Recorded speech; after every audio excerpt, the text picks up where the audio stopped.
Ja, das hat in diesem Nebel, in diesem Wetter auch schon richtig schöne Dramatik. Das Problem ist halt für die Aufnahmen, Drohne und so weiter, suboptimal. Seid ihr hartgesottene Allwetterfahrer? Dann wäre dieser Tag in Norwegen etwas für euch gewesen. Wir sind heute mit Regen wach geworden, Zeltabbau mit Regen, losfahren im Regen, anhalten mit Regen, tanken mit Regen, immer im Regen. Die einen hatten das Wasser im Stiefel stehen, ich hatte das Wasser in der Handschuhe stehen. Es kam auch noch Wind dazu.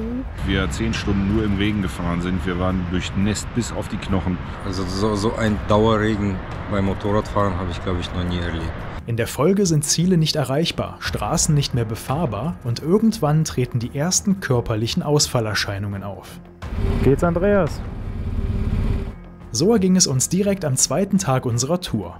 Das hier ist die Geschichte, wie der Beginn unserer Skandinavienreise sprichwörtlich ins Wasser fiel. Und so begab es sich, dass unsere illustre Reisegruppe auf halbem Weg umkehren musste und sich einen neuen Weg suchen musste. Denn nichts ist so beständig wie die Lageänderung.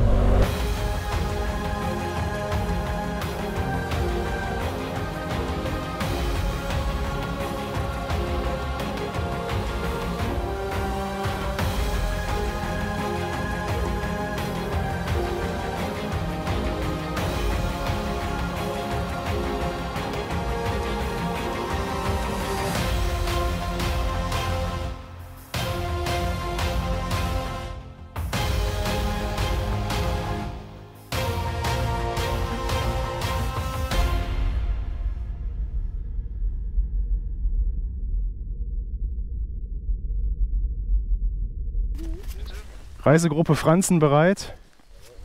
Sehr schön. Gucken wir mal, was der Tag heute so bringt. Regen, ganz genau. Die Frage ist nur, wie viel und was von unseren gesetzten Zielen können wir noch so abhaken. Es soll heute in gesamt Südnorwegen in einem Zug durchregnen. Das ist eigentlich kein Problem, wir sind alle regenfest angezogen. Das große Problem an der Sache ist, wir wollten heute wandern gehen. Wir wollen nämlich heute zum Lysefjord und dort wollten wir auch mal zum Preikestolen wandern. Wir sind zwar für leichte Wanderungen gerüstet, aber für keine Wanderungen durch die Berge bei absolutem Scheißwetter, durch weichten Böden. Ihr wisst, was ich meine. Das heißt, wenn sich jetzt nicht grundlegend was am Wetter ändert und jetzt die Sonne rauskommt, 30 Grad und den Boden nochmal so richtig durchtrocknet, fürchte ich, wird das wohl heute leider nichts mit dem Preikestolen, was schade wäre, weil da wollte ich bereits vor 3 Jahren hin. Damals hatte ich das andere Wetterextrem, es war viel zu heiß. Bei 32 Grad wollte ich mir das dann auch nicht antun. Naja, alle guten Dinge sind 3, dann muss ich wohl nochmal wiederkommen. Wir machen das Beste draus. Die Chancen stehen gut, dass ihr vom 40 Kilometer langen Lysefjord vorher noch nie etwas gehört habt, denn sein Bekanntheitsgrad steht weit hinter dem des Geiranger Fjords oder des Auerlandfjords. Wovon ihr aber bestimmt schon einmal gehört habt, sind einige der Orte, die direkt an den Hängen der bis zu 1000 Meter steil aus dem Wasser ragenden Berge liegen. Spätestens seit dem Finale von Staffel 2 der Serie Vikings ist das Felsplateau des Preikestolen weltberühmt. Es ragt in einer Höhe von 600 Metern in den Fjord hinein, auf 25 x 25 Metern kann man hier direkt an den Abgrund heran. Kein Zaun hält euch zurück. Das hält die jährlich hunderttausenden Besucher allerdings nicht davon ab, ihre Höhenangst auf die Probe zu stellen. Der Scherak hingegen bietet nur einer einzigen Person Platz, und die braucht noch stärkere Nerven. Denn der Scherak ist ein begehbarer, zwischen 2 Felswänden eingeklemmter Brocken, unter dem es fast 1000 Meter ohne Zwischenstopp nach unten geht. Unnötig zu erwähnen, dass sich auch hier Schlangen von Besuchern bilden können. Motorradfahrern ist der Lysefjord allerdings ebenfalls ein Begriff, nämlich wegen der Serpentinen des Lysewegens. 27 aufeinanderfolgende Kehren, über welche sich die Straße von den Bergen aus zum kleinen Ort Lysebotn herunterschlängelt und die 1000 Meter Höhenunterschied ausgleicht. Genau diese Serpentinen wollen wir heute fahren, doch erstmal müssen wir uns dafür durch die Berge kämpfen. Aber wie man am Horizont erkennen kann, erwarten diese uns nicht gerade einladend, als wir auf den knapp 30 Kilometer langen Lysewegen einbiegen.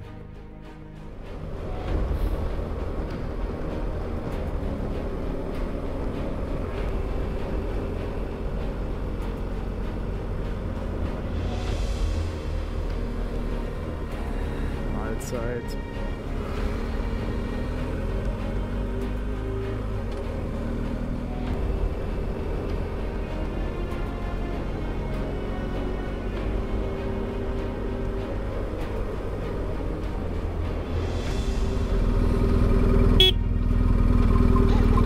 Jakobsi, Tuppes. Auch für euch wieder, geht doch einfach zur Seite. Also, ich verstehe euch nicht.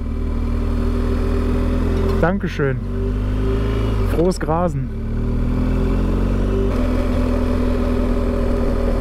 Auf dem Parkplatz hier habe ich damals meine Drohnenaufnahmen gemacht, das weiß ich noch. Vor 3 Jahren herrschte an dieser Stelle wettertechnisch das genaue Gegenteil. Strahlender Sonnenschein bei knapp 30 Grad. So sähe die Landschaft um uns herum aus, wenn wir nicht gerade mit flüssigem Sonnenschein verwöhnt werden würden. Immerhin haben wir die Straße dank des Wetters ganz für uns allein. Scheinbar sind wir die einzigen Dummen, die bei diesem Wetter mit dem Motorrad durch die Berge wollen. Fahrt hier mal rechts ran. Bei gutem Wetter ist das ein schöner Aussichtspunkt. Jetzt, mal gucken.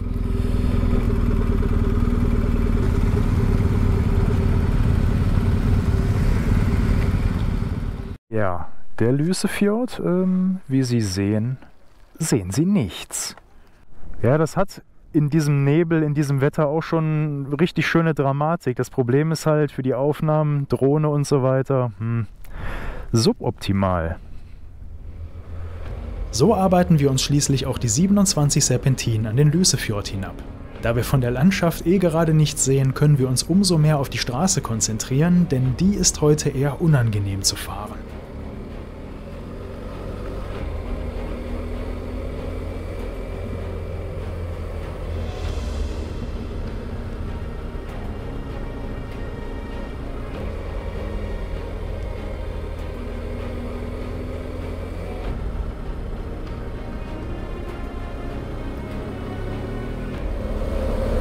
Aber Vorsicht, der Tunnel ist scheiße eng.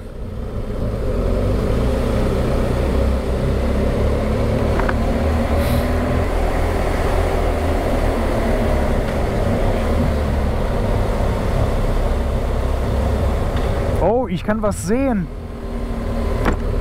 Der Nebel ist weg. Da ist ja ein Fjord. Die Freude über das bessere Wetter unten im Tal wäre zumindest bei mir aber nur kurz, denn ich nähere mich einer persönlichen Stunde der Wahrheit. Lysebotn am Ende des Lysewegens ist eine Sackgasse, wenn man kein Ticket für die Fähre über den Fjord hat. Und laut Ticketsystem ist die Fähre schon seit Monaten ausgebucht. Jetzt wird sich zeigen, wie unsere Reise heute weitergeht. Status ist, online buchen konnte ich die Fähre nicht, weil angeblich schon voll. Jetzt versuchen wir vor Ort noch rauszufinden, ob wir irgendwie noch mit an Bord kommen, weil uns das die Rückfahrt ersparen würde. Also wir waren eigentlich schon darauf eingestellt, das Ganze wieder rückwärts zu fahren.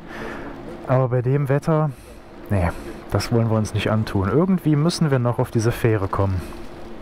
Doch alles Diskutieren mit den Leuten auf der Fähre hilft nichts. Restplätze gibt es keine, man wird uns nicht mitnehmen. Daher wärmen wir uns in einem Kiosk noch etwas auf, müssen dann aber bald der Realität ins Auge sehen. Tja, diese Fähre nimmt uns leider nicht mit. Deswegen jetzt zurück auf den Hobel, den ganzen Driss wieder zurück. An dieser Stelle ein kurzer Tipp an alle, die uns nachfahren wollen. Klar, fürs Wetter kann man jetzt nichts. Wofür ihr aber etwas könnt, ist die rechtzeitige Buchung der Fähre. Und in den Sommermonaten meine ich mit rechtzeitig tatsächlich mehrere Monate im Voraus. Ich habe circa, ja, lass mich nicht lügen, einen Monat vor Antritt der Reise versucht, uns hier noch Plätzchen zu buchen. Hat nicht funktioniert. Deswegen seid bitte frühzeitig unterwegs, so weit im Voraus wie möglich diese Fähre zu reservieren. Statt mit der Fähre über den Fjord geht es jetzt einmal außenrum an das andere Ende des Lysefjords. Dort treffen die beiden Routen dann wieder aufeinander. Zeitlich macht es kaum einen Unterschied, nur wären die 2 Stunden im Innenraum der Fähre natürlich um einiges bequemer gewesen. Denn obwohl es schlimmer klingt, als es eigentlich ist, nervt es natürlich, wieder zurück in das schlechte Wetter oben in den Bergen zu müssen. Und ein kleines Detail an unserer Rückfahrt stört. Aber wie war das noch? Sei glücklich und sei froh. Es könnte schlimmer kommen, also war ich glücklich und war froh. Und es kam schlimmer. Jetzt dürfen wir die ganzen 27 Serpentinen hinter einem Reisebus herjuckeln. Im Schritttempo. Tja. Norwegen meint es heute nicht gut mit uns, aber wir sind uns in der Gruppe einig. Dafür haben wir jetzt auch erstmal genug gelitten und ab morgen erwarten wir strahlenden Sonnenschein, wunderschöne Bilder und ganz viele tolle Erlebnisse.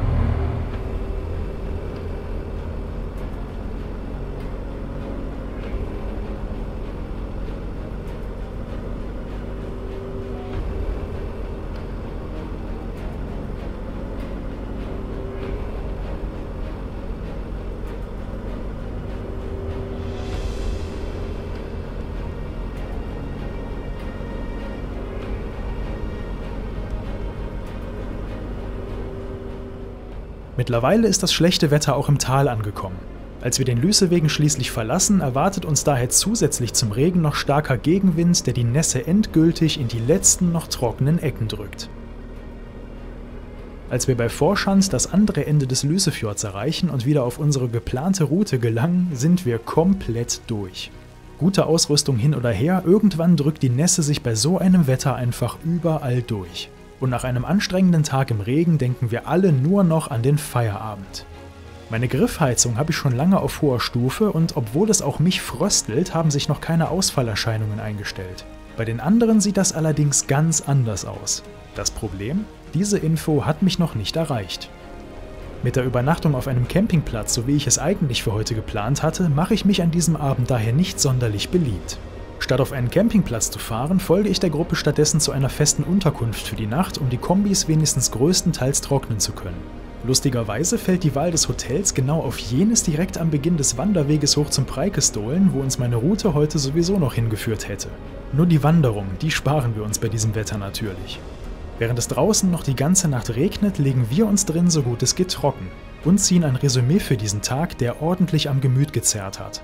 Erst hier erfahre ich, wie hart der Tag der Gruppe wirklich zugesetzt hat und will gar nicht bestreiten, deswegen unterwegs das eine oder andere Mal falsch reagiert zu haben. Das war schon hart heute. Wir sind den ganzen Tag durch wirklich, also nicht Nisselregen, sondern wir sind durch Regen gefahren. Sind heute mit Regen wach geworden. Zeltabbau mit Regen. Losfahren im Regen, anhalten mit Regen, tanken mit Regen, immer im Regen. Naja, und irgendwann war man dann halt so durch, ne? Die einen hatten das Wasser im Stiefel stehen, ich hatte das Wasser in der Handschuhe stehen. Es kam auch noch Wind dazu und ich glaube gegen 16:30 Uhr kam dann die Entscheidung, dass man vielleicht doch besser in eine feste Unterkunft gehen sollte. Das muss ich ganz klar sagen, das hat schon ordentlich am Körper und am Gemüt gezerrt. Das hätte ich so nicht gedacht. Und ich habe noch gesagt, ich will über meine Grenzen gehen. Einen Tag später gehen wir in eine feste Unterkunft, weil es ein bisschen regnet. War ich etwas unentspannt, muss ich sagen. Aber diese Unentspanntheit ist doch schnell gewichen. Denn was ich nicht wusste, da ich hin und wieder mein Comset im Helm aus hatte, ich habe den Buschfunk nicht mitbekommen. Barbara beispielsweise total durchgefroren, Andreas mit leichten Erfrierungen an den Händen, Markus kann sein Handgelenk nicht bewegen, ich will gar nicht wissen, was Samuel noch alles hat. Ich denke, der Chris hätte sein Zelt aufgebaut und dann wäre die Sache erledigt gewesen. Man hätte auf dem Campingplatz geduscht. Ja, und dann kommen die mitfahren und sind dann noch nicht so hart gesotten. Ich glaube, das müssen wir noch üben. Kein Problem, ich kann es bei diesem starken Landregen tatsächlich auch nachvollziehen. Ich will gar nicht bestreiten, dass ich so, ja, spätestens morgen Abend, wenn das so weitergegangen wäre, auch mal in Richtung fester Unterkunft geguckt hätte, aber hätte Fahrradkette. Wir sind jetzt jedenfalls hier. Ich weiß nicht, ob ihr den Föhn oben hören könnt. Barbara ist gerade dabei, Stiefel trocken zu föhnen, weil wir hatten leider etwas Wassereinbruch. Das heißt, jetzt wird die Ausrüstung gepflegt, alles mal trockengelegt.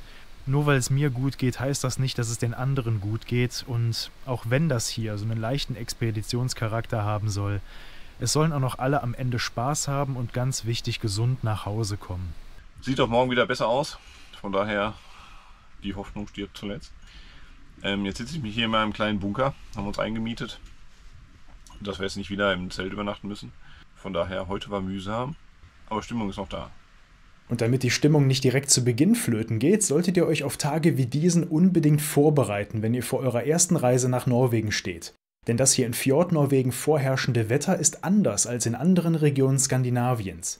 Wir sind an diesem Tag in ein Atlantiktief geraten, das sich in den Bergen der Westküste abgeregnet hat. Ein solches Tief entsteht, indem kalte Luft aus der Arktis auf warme Luft des Golfstroms trifft und es bringt oft große Mengen Regen mit, die nicht mit den Schauern zu vergleichen sind, wie wir sie aus Deutschland kennen. Stattdessen bringen sie starken, durchgehenden Landregen, der mehrere Tage andauern kann. Solltest du so freundlich sein und an dieser Stelle Sprüche wie „Es gibt kein schlechtes Wetter, nur schlechte Kleidung" in die Kommentare schreiben, dann hast du streng genommen natürlich vollkommen recht. Denn es gibt nur 2 Wetterphänomene, die mich final vom Fahren abhalten könnten. Frost und vereiste Fahrbahn oder starke Stürme, die mich von der Straße wehen. Regen gehört aber nicht dazu. Ich hätte mich an diesem Tag durchsetzen und euch Aufnahmen filmen können, in denen die Gruppe heroisch dem Wetter trotzt, gnadenlos durchzieht und am Ende auch noch kalt und miserabel wild im Wald campt.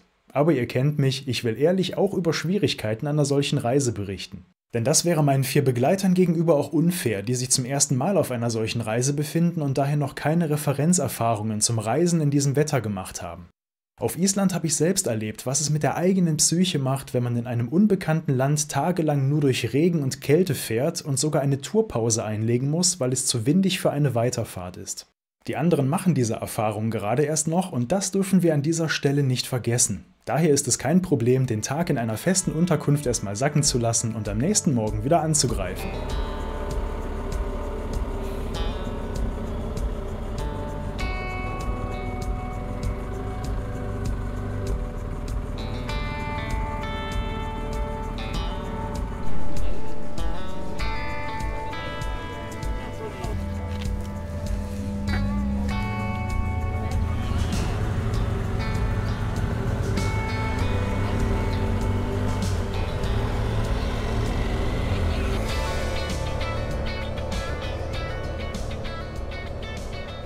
Es hat einen Grund, warum ich so explizit auf das Wetter dieses einen Tages eingegangen bin. Denn die Auswirkungen des Regens erreichen uns erst am nächsten Tag. Und der beginnt zunächst vielversprechend, wir starten trocken und ausgeruht in die Region Rifylke, durch die wir lange Zeit dem Rifylke-Wegen folgen, einer Panoramastraße durch eine sehr abwechslungsreiche Landschaft. Steile Berghänge wechseln sich immer wieder mit Agrarland, Wäldern und Fjorden ab. Und nachdem wir gestern absolut nichts von den Bergen gesehen haben, nehmen wir heute gerne den einen oder anderen Umweg mit feinen Kurven und freier Fahrt.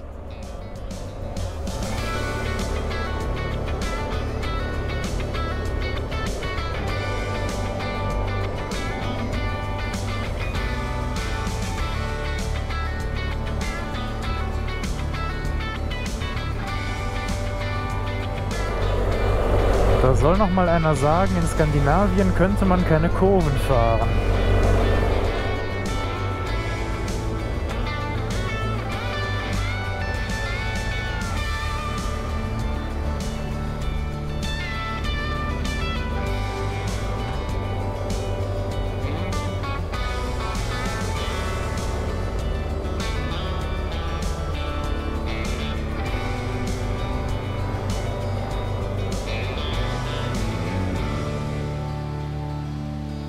Am Kohlbeinstveit, einem Freiluftmuseum, in dem man das typische Landleben im 19. Jahrhundert erleben kann, hat uns erstmal wieder die Sonne eingeholt. So wie hier war früher alles auf Selbstversorgung der weit von den Städten lebenden Landbevölkerung ausgelegt, bis hin zur eigenen Wassermühle. Und doch holt uns hier trotz Sonnenschein auch das schlechte Wetter wieder ein.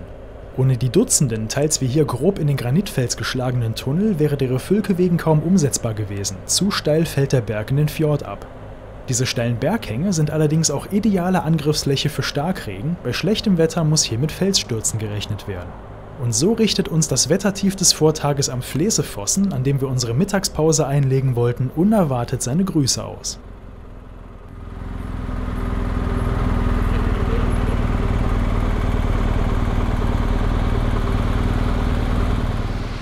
Und wie das nun mal so ist, das eine Problem ist gelöst, das nächste wartet schon. Regnen tut es mittlerweile nicht mehr, dafür ist plötzlich vor uns die Straße gesperrt. Da gab es wohl einen dicken Felssturz, da liegen PKW-große Felsen auf der Straße. Das heißt, wir dürfen jetzt wahrscheinlich so ca. 100 Kilometer zurückjuckeln und einen riesengroßen Umweg um Berge und Fjord fahren. Die gesamte Tagesplanung ist über den Haufen geworfen. Und so begab es sich, dass unsere illustre Reisegruppe auf halbem Weg umkehren musste und sich einen neuen Weg suchen musste. Denn nichts ist so beständig wie die Lageänderung. Unsere neue Route ist gleichermaßen simpel wie nervtötend, weil es erstmal ca. 60 Kilometer den Refülke-Wegen zurückgeht, ehe wir uns von Sand aus irgendwie um den nächsten Fjord nach Rolldal durchschlagen wollen. Damit haben wir den Refülke-Wegen tatsächlich einmal in kompletter Länge abgefahren und fahren ihn etwas über die Hälfte sogar auch noch in die andere Richtung zurück. Also wenn das nicht mal intensives Sightseeing ist, dann weiß ich es auch nicht. Der Refülke-Wegen, dem wir heute den ganzen Tag über folgen, verläuft von Forshant am Lysefjord bis zum Dörfchen Hora im Norden. Da der Refülke-Wegen ein Rundweg ist, führt er dann von Hora aus über die Stadt Sauda und das Dörfchen Sand zurück in Richtung Forshant. Der Flesefossen ist nur 17 Kilometer von Hora entfernt, wie immer kommt die Sperrung also erst kurz vor dem Ziel. Und wir fahren deswegen jetzt den zweiten Arm des Refülke-Wegen über Sauda. Hinter Sauda beginnt ein Gebiet, in dem ich selbst noch nicht gefahren bin. Daher hatte ich auch nicht auf dem Schirm, dass wir an dieser Stelle gerade die Almanna-Juvit passiert haben, eine alte Zinkgrube, in der von 1881 bis 1899 Bergbau betrieben wurde. Abonniert diesen Kanal gerne für mehr unnützes Wissen für eure nächste Küchenparty.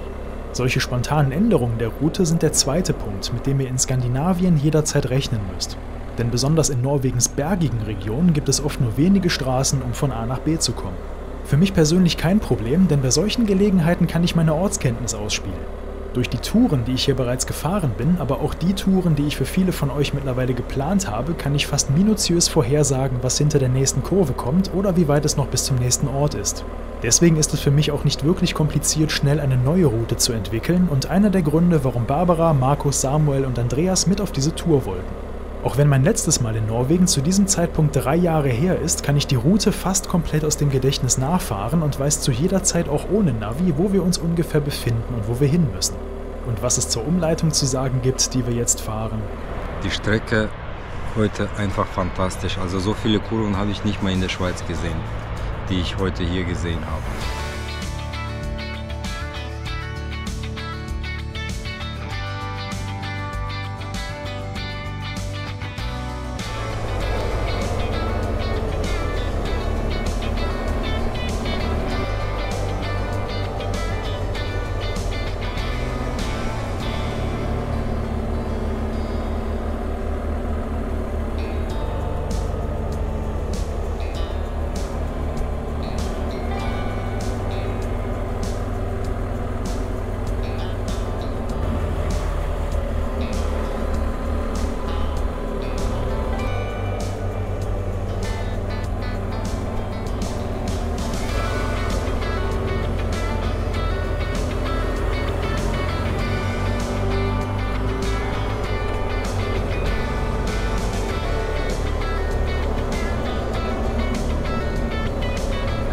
Scharf links.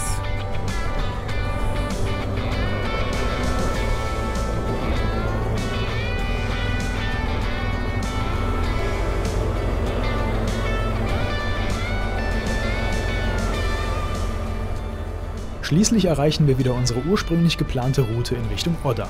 145 Kilometer und 3 Stunden Fahrt hat uns die Umleitung am Ende gekostet, war aber jeden Meter wert. Die wohl schönste Umleitung, die wir alle je gefahren sind. Trotzdem war es ein sehr langer Tag, weswegen wir heute auch keine große Zeit mit der Suche nach einem Platz zum Wildcamping verbringen wollen, sondern einfach auf einem Campingplatz vor Odda unsere Zelte aufbauen. Doch Ortskundige unter euch wissen, dass auf dem Weg natürlich noch ein ganz besonderer Wasserfall wartet, der Lotefoss.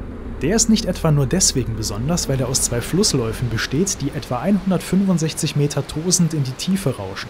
Er ist deswegen besonders, weil man im Jahr 1867 den Refülke-Wegen einfach darüber gebaut hat. Wasserfall und Straße sind heute sozusagen eins. Und trocken bleibt hier niemand.